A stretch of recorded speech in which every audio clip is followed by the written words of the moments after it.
I would like to begin by continuing to elaborate on our contentions, on our stance of this debate, and then later after that, I will move on to refute the proposition side. So beginning with our contentions. So our contention 2 is that electoral college actually protects the citizens from uninformed voters.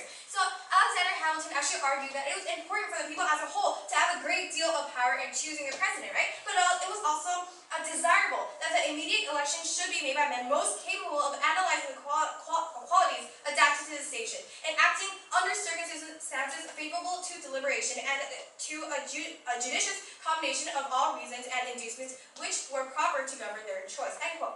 So the winner-take-all of this awarding electoral votes induces the candidates to focus their campaign efforts on the toss-up states, on the swing states, right? We cannot deny that because it is true.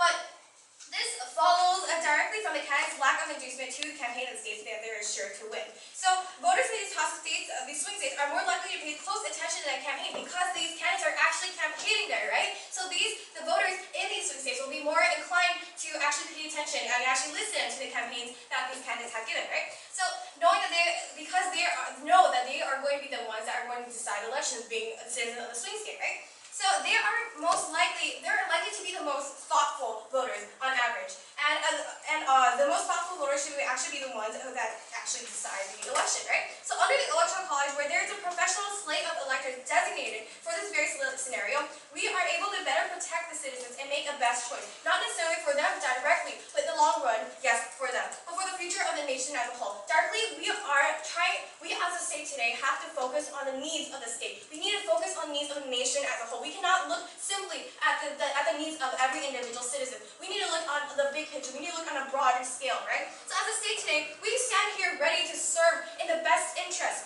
of the state as a whole, and through this, in the long run, the individuals as well. We believe in an America where the people, yes, have the right to vote, but under the very idealism of state paternalism, with the people's best interests in mind, we believe that the state should really have the right to intervene and protect the people. And through the electoral college, and only through the electoral college, we as a state are able to protect the people.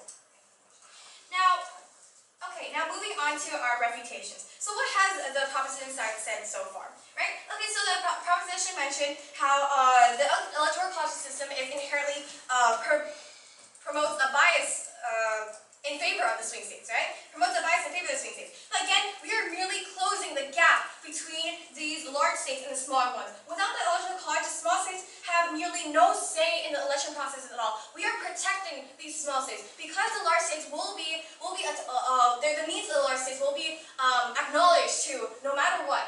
We need to look at the small states. We need to look at the minority. We need to look at this entire area, entire parts of the whole nation as a whole, right? Okay, and also they mentioned the topic of maximum representation. They claim that under the direct national popular vote, only under the direct national popular vote, will there be a maximum representation, the so-called democracy.